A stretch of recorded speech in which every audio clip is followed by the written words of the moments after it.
Mr. President, it's graduation season in America, a time when many of us in this Senate head back home to gather with students and families to celebrate amazing accomplishments. This past Saturday, I had the honor of joining the students at the Loyola University of Chicago's Scourge School of Medicine for their commencement ceremony. It was an inspiring and hopeful celebration. These graduates, doctors, that I met this last weekend are heroes in the making. As future practitioners and medical researchers, they will dedicate their lives to healing our communities and our families, and we couldn't be prouder of their accomplishment. Let me also note two things. First, Loyola University Scourge School of Medicine was the first school of medicine in the United States to allow students with DACA status to apply for admission. They didn't set any quotas, but they said to these young people who have received recognition by our government that they can stay legally in the United States, though they were not born here. They have received recognition by our government and been held back from many of their ambitions. So when Loyola University of Chicago opened their doors for applications from those DACA students, young people, remarkable young people, all over the United States applied. So far, 32 graduated before last Saturday, and another 6 this past Saturday. Think of that. 38 DACA students who finally got a chance to go to medical school, proved themselves worthy, did great, now headed for their residencies and beyond. They will become an important part of America's future, and I'm so proud of Loyola University of Chicago for its leadership in doing that. I encourage all other schools to offer the same opportunities for these extraordinary DACA students to have a chance to continue to be part of America. The second person I want to mention is a hero that is of a special nature. She was tragically missing from Loyola's campus this past weekend. Her name is Ariana Preston. On Sunday, Chicago police officer Preston was set to receive her Master's of Jurisprudence from Loyola School of Law. But just days before her graduation ceremony, she was shot and killed outside of her home, right as she was returning home from a late shift on patrol. Officer Preston was one of the best of Chicago. At only 24 years of age, she'd served the Chicago Police Department for 3 years. And during her time on the force, she worked to build trust between law enforcement and the communities that she served. Officer Preston was inspired to become a police officer after taking a trip to Europe as part of her undergraduate criminology studies. Her class visited former concentration camps in Germany and Poland, the sites of some of the worst atrocities in human history. The stories of the Holocaust compelled Ariana Preston to the change she wanted to see in the world. She wanted to be part of it. In her words, and I quote, "When I got back home, I wanted to be an officer. I felt like I could be a person to fight for justice." And during her time on the force, that's exactly what she did. On Saturday, the day before Mother's Day, Officer Preston's mother, Dion, and her other family members walk on stage at Loyola University's ceremony to accept her diploma. I want to extend my deepest condolences to each and every one of them. Officer Preston and her family should be together today, celebrating their amazing accomplishment and her courageous service to our city. Instead, they are mourning her loss. She is yet another victim of America's epidemic of gun violence. Officer Preston's loss is especially poignant this week as we mark the beginning of Police Week. It's a time when law enforcement officers across the country travel here to Washington to meet with lawmakers and honor their peers who've lost their lives in the line of duty. The murder of Officer Preston in Chicago, as well as hundreds of other police officers who've died by gunfire in recent years, is a sobering reminder that no American is immune to the scourge of gun violence in this country. It was just 1 year ago this weekend when a white supremacist marched into a grocery store in Buffalo, New York, with an AR-15 assault-style rifle and opened fire, killing 10 black Americans. The first victim in that shooting was a man named Aaron Salter. At the time of the shooting, Mr. Salter, a former police officer, was working as a security guard at the grocery store. When the gunman showed up, Mr. Salter did not hesitate to leap into action. He opened fire on the gunman. There was only so much he could do. You see, Mr. Salter was armed with a handgun. The assailant had an AR-15 style rifle and was wearing a tactical vest. In this case, Mr. Salter was a good guy with a gun, but the bad guy had a bigger gun. Mr. Salter was forced into a position that no police officer, no security guard should ever find themselves in, being outgunned by a violent criminal. But this happens with alarming frequency, and it's because lawmakers have failed to do enough to stop guns from falling into the wrong hands. If we truly want to honor the sacrifices of heroes like Mr. Salter and Officer Preston, we need to do more than offer our prayers and condolences. We need to take action.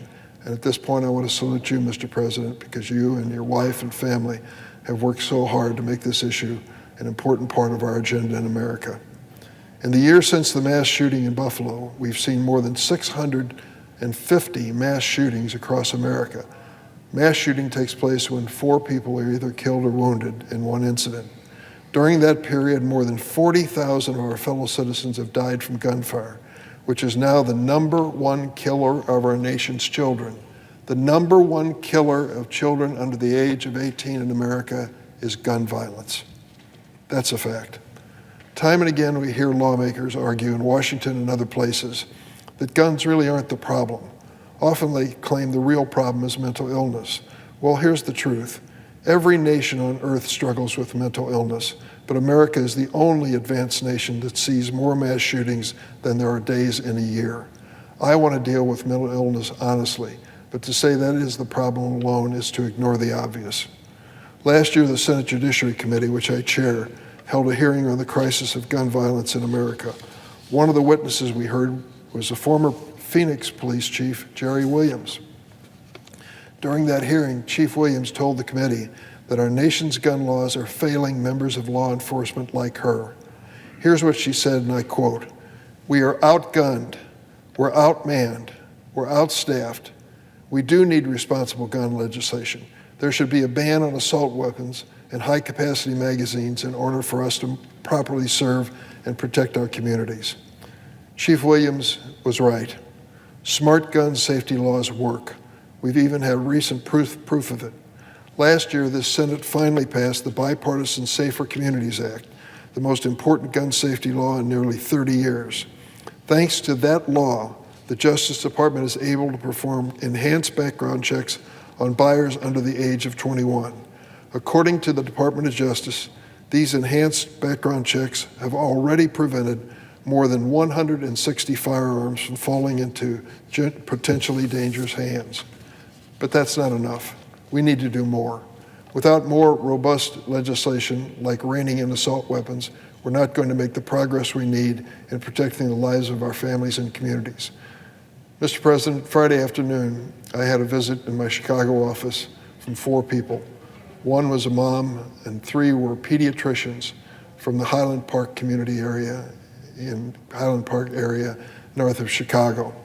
We remember Highland Park because of the last 4th of July parade, where a shooter got on the roof of a building and in a matter of 60 seconds fired off 83 rounds into an innocent crowd. 7 people died, over 50 were injured. 1 8-year-old boy was paralyzed for life. They came to talk to me about the AR-15 assault weapon crisis that we face in America.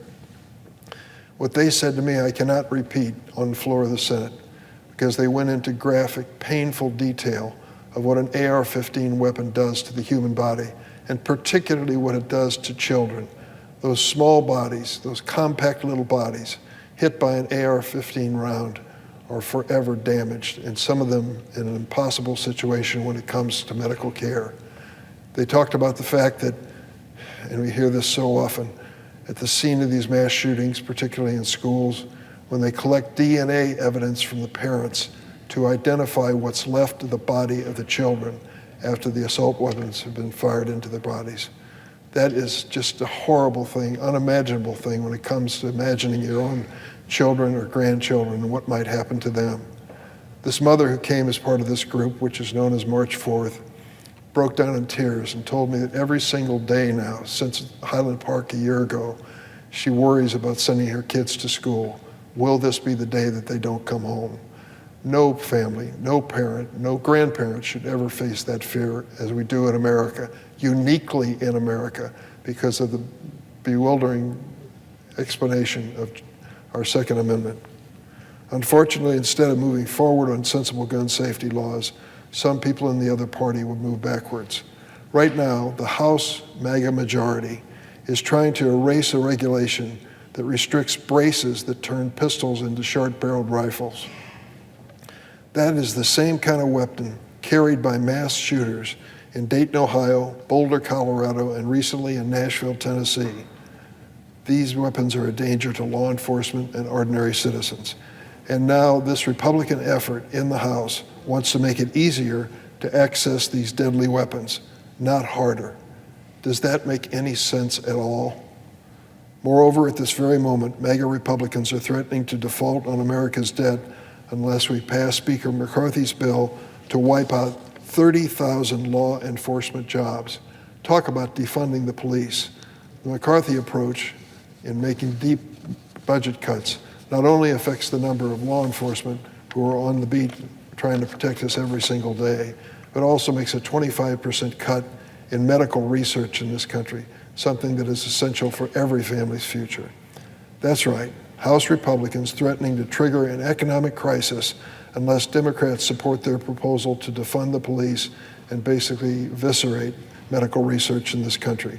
That's coming from the same Republicans who've spent years falsely claiming it was the Democrats who wanted to defund the police. Now we have clear evidence otherwise. Here they are supporting budget cuts that would leave law enforcement behind and make communities less safe. This is no way to honor the service and sacrifice of police officers across the country who've journeyed to Washington. If you're going to talk a big game about supporting law enforcement during your political campaign, you have to back it up with action when you're elected. Threatening a disastrous debt default unless we make massive budget cuts is no way to protect America. Let's make sure our officers have all the funding and resources they need to keep America safe, and that includes sensible gun safety laws that help keep weapons of war off America's streets. I yield the floor.